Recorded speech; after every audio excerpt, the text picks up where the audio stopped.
was asked if what I said was possible. Ron is one of the creators of extreme programming, or XP, which is the root of many of the standard practices of software development today. If you've heard the terms DevOps, or continuous deployment, or continuous integration, or pair programming, or test-driven development, they all originated in XP. When skeptics wrote to him and asked him what he took away from the book, this was his reply. The main thing was this: if you'll actually create a cross-functional team, have them work to deliver working software every sprint, have them show it to all stakeholders, including management, while meeting every day to manage themselves as a team, and reflecting every sprint to truly improve, given a product owner with true authority to decide and to ship, you should get 4 times the value of what you were doing before without even breaking a sweat. The only thing I wish is that they'd named it twice the value in half the time. While we can debate phrasing, the message is the same. Scrum works. Twice the work in half the time is easy to achieve. But you have to really do it. It does take some rigor, but in a very real sense, it is not that complicated. You just have to be serious about it. In this new edition, we have updated and expanded every chapter. We explore artificial intelligence, remote teams in the age of COVID, new research on human performance, the importance of diversity, and the adoption of Scrum in everything from medical devices to agriculture to the military to energy to banking to fashion and a whole host of others.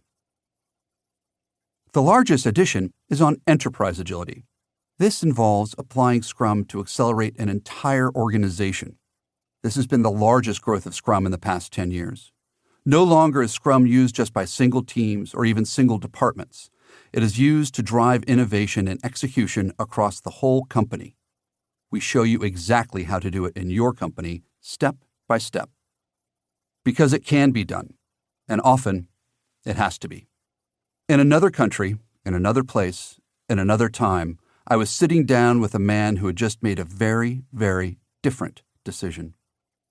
The weather was gray, as it often is there, the water as well.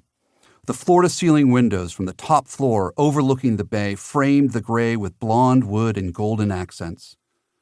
This organization is legendary, generations old. Its continued relevance in the world has flourished in times of war and peace, revolution and stability. Countries and regimes have come and gone through its watch. The day before, the leader of this group, tens of thousands strong, had just made an announcement. The entire enterprise would change. It would use Scrum at a scale rarely seen. I'd told him the stories before. We'd talked. I'd used the whole change or die line and all the many examples. But to be honest, I hadn't expected he'd do what he did. This was not a small step. It would also not be an easy one. He'd set his organization on a path that would take years to implement fully. So I asked him why. Listen, he said, I don't know if it will work. I don't know if Scrum is the answer we need. I do know that the way we are working now will fail, and it is the best option I have available to deliver the organization we need to be in 2035. He looked at me. He has been a leader of people for more than 40 years in some of the most demanding situations people can be put into. Blue eyes, light brown hair, the demeanor of a leader. I have no choice. The world is moving too fast. Our competitors are evolving too quickly. If we don't change now, we will lose. We have to change, he paused. Or die. That's why. A quick grin ran briefly across his face as he quoted me back to myself. Then his demeanor stilled. He had looked into the future and not liked what he saw. Radical change wasn't on the horizon. It was here. And he had to radically change his organization to live through it. Not just that, though. He doesn't simply want to survive. He wants to win. He gets the flip side of the coin. Scrum isn't just about survival. It's about victory.